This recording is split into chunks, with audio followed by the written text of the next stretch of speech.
প্রকৃতির নির্মমতায় বানের জলে ভেসে গেছে বাংলাদেশের হাজারো মানুষের স্বপ্ন। ঘরবাড়ি হারিয়ে নিঃস্ব হয়ে পড়েছেন হাজার হাজার পরিবার। আশ্রয় কেন্দ্রগুলিতে এখন শুধু বানভাসীদের হাহাকার। বাংলাদেশের বিভিন্ন এলাকায় বন্যার জলের স্তরে ভেঙে গেছে আধা পাকা সড়ক। জলমগ্ন বসতবাড়িতে জরুরি ত্রাণের অপেক্ষায় দিন গুনছেন লাখো দুর্গত মানুষ। এরই মধ্যে চট্টগ্রাম, কক্সবাজার, বান্দরবান ও খাগড়াছড়ির অঞ্চলে বন্যা ও পাহাড় ধসে প্রাণ হারিয়েছেন প্রায় ৩৯ জন। মৃত্যুর এই উপত্যকায় জীবনের ঝুঁকি এড়াতে সেনাবাহিনীর সহায়তা নিরাপদ আশ্রয়ে সরে গেছেন উচ্চ ধসের ঝুঁকিতে থাকা ২২১টি পরিবার। এখনও অনেক দুর্গম প্রত্যন্ত এলাকায় নৌকার অভাবে উদ্ধারকারী দল ও ত্রাণ পৌঁছতে পারছে না বলে অভিযোগ করছেন স্থানীয়রা। চট্টগ্রামের পাহাড়ি অঞ্চলে ৯,২৮,০০০ মানুষ চরম ক্ষতিগ্রস্ত হয়েছে। জলের নিচে তলিয়ে গেছে হাজার হাজার বসতবাড়ি, শিক্ষা প্রতিষ্ঠান, ফসলি জমি ও মাছের ঘের।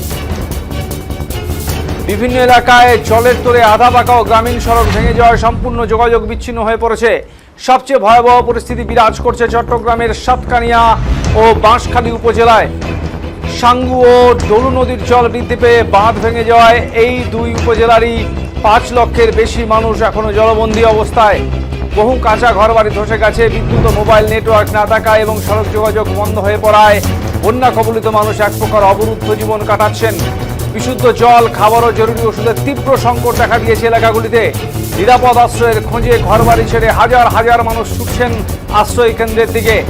চট্টগ্রাম জেলা প্রশাসনের পক্ষ থেকে জানানো হয়েছে, জেলায় ইতিমধ্যে ৬৭৩টি আশ্রয় কেন্দ্র চালু করা হয়েছে, যেখানে প্রায় ২৪,০০০ মানুষ ঠাঁই নিয়েছেন। আশ্রয় কেন্দ্রগুলিতে দেখা গিয়েছে জরুরি ত্রাণের জন্য বানভাসীদের হাহাকার।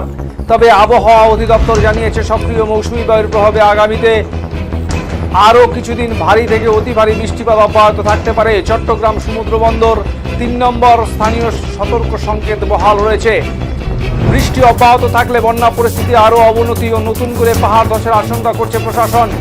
সব হারিয়ে এখন দিশেহারা দুর্গত লাখো মানুষ, যাদের সামনে এখন শুধু টিকে থাকার লড়াই আর বানের জলে ভেসে যাওয়ার স্বপ্ন পুনর্গঠনের অনিশ্চিত ভবিষ্যৎ।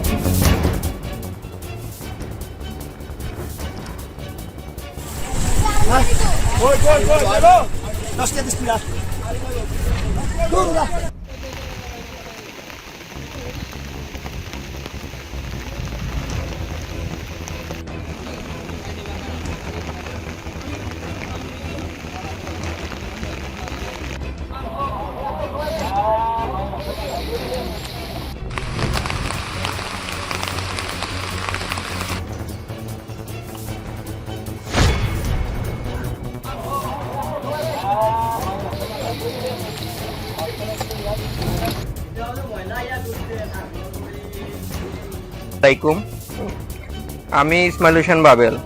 আমাদের এলাকা হচ্ছে মৌলভীবাজার জেলা, কমলগঞ্জ থানা, ইসলামপুর ইউনিয়নের ৪ নম্বর ওয়ার্ড, শ্রীপুর গ্রাম।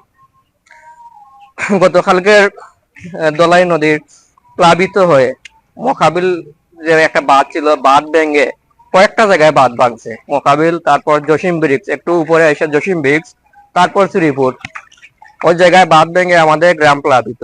আমাদের গ্রামের লোকজন হচ্ছে খেটে খাওয়া কৃষক মানুষ। আমাদের গ্রামে মৌলভীবাজার জেলার মধ্যে সবচেয়ে বেশি ১২ মাসি টমেটো উৎপাদন হয় আমাদের অঞ্চলে, আমাদের এলাকায়।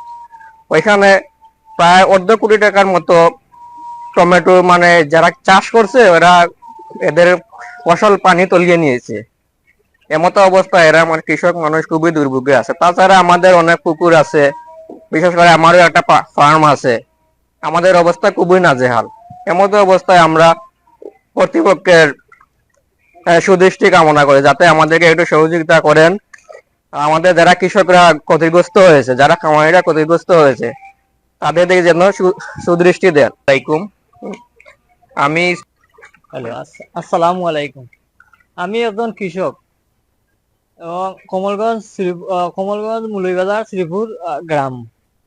আমাদের পানি এমন পানি এসে ঘরের ভিতরে পানি। খেত লাগাইছিলাম আপনার টমেটো গাছ ১.৫ জায়গা, একবারে দরিয়া আইছে, একবারে বন্যা সব লইয়া গেছে। আর বাড়ি থেকে দরিয়া একবারে গড়ের ভিতরে পানি। আমরা মানে খুব একটা দুর্ভিক্ষর মাঝে আমরা আছি।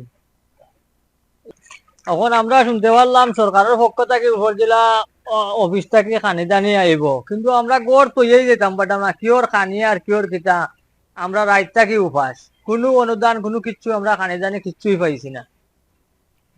আমরা এমনিতেও আছি। ওখানে ওই যে গরুর পানি ইসিয়া ফলাইতাম নি না আপনার বাদ পাক করতো বউয়ে, মানে এভাবে আমরা সংকটের মাঝে আছি। হ্যালো, আসসালামু আলাইকুম।